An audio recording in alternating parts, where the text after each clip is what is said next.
Enzo Patti presenta la nuova pubblicazione Memoria e Realtà, Favara 100 disegni in china. Di cosa si tratta? Cosa è stata la fonte ispiratrice di questa nuova pubblicazione, Enzo?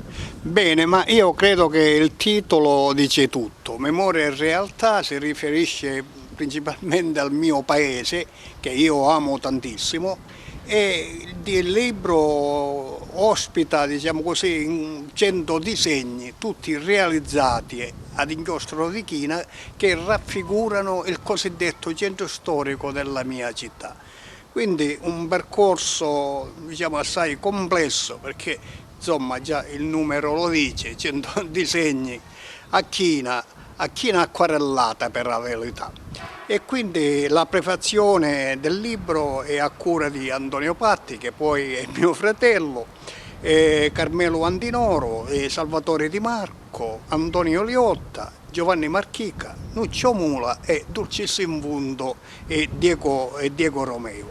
Il libro è edito dalla casa editrice Medinova, è uscito ad aprile di quest'anno e per la prima volta sta vedendo la sua luce, ha visto anzi la sua luce giorno 15, mercoledì giorno 15, con una presentazione pubblica all'interno del castello chiaramontano sempre della mia città. E tutto naturalmente rispettando le regole dovute e necessarie. È stata una bellissima presentazione, credo che il libro sia piaciuto anche perché mette a nudo la realtà del centro storico che oramai, come sappiamo, cade a pezzi. Rievoca vicoli, cortili, strade, stradine di un tempo che fu. Io ritengo che questo libro, come gli altri, sia anche un libro autobiografico. Che c'entrano, qualcuno potrebbe dire, le figure con una storia autobiografica?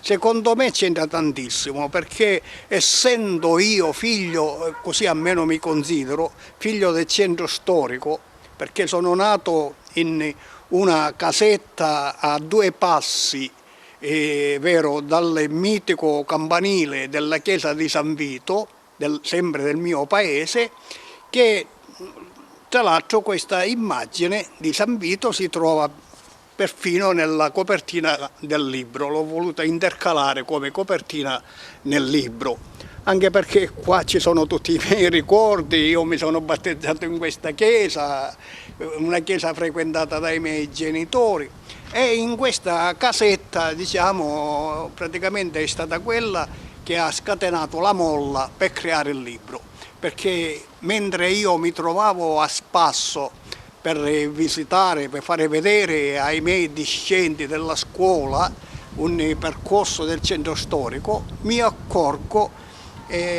mio malgrado, che questa piccolissima casa materna, fatta di ricordi e di tante cose, l'ho trovata giù per terra come un morto ammazzato.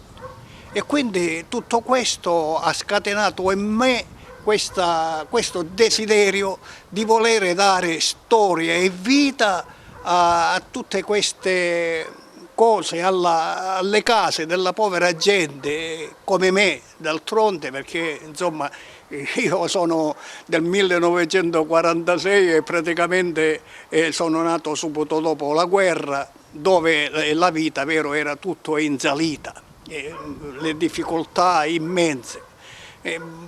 Basti pensare che in questa casetta, che più o meno era una casetta di 30 metri quadri, eravamo ad abitare lì in tantissime persone, 6 figli, perché ancora l'altro, il più piccolo, è nato in un'altra casa, 6 figli, i miei genitori 8 e una mia zia, sorella di mio nonno, che non aveva nessuno, era signorina e quindi viveva con noi. È una casa piccolina, pensate che io, e non mi vergogno a dirlo, per riscaldarmi d'inverno preferivo andare fuori poggiando le spalle nelle case altrui, nelle case più alte, perché le case più alte rispetto a quelle piccole riuscivano, vero, a catturare il sole e io mi mettevo sempre lì. Insomma, erano dei sacrifici, per altri sicuramente ancora più duri. Quindi, voglio dire, è un libro fatto col cuore, per dare sempre, ripeto, memoria a queste piccole case fatte di gesso e pietre, tutto qua.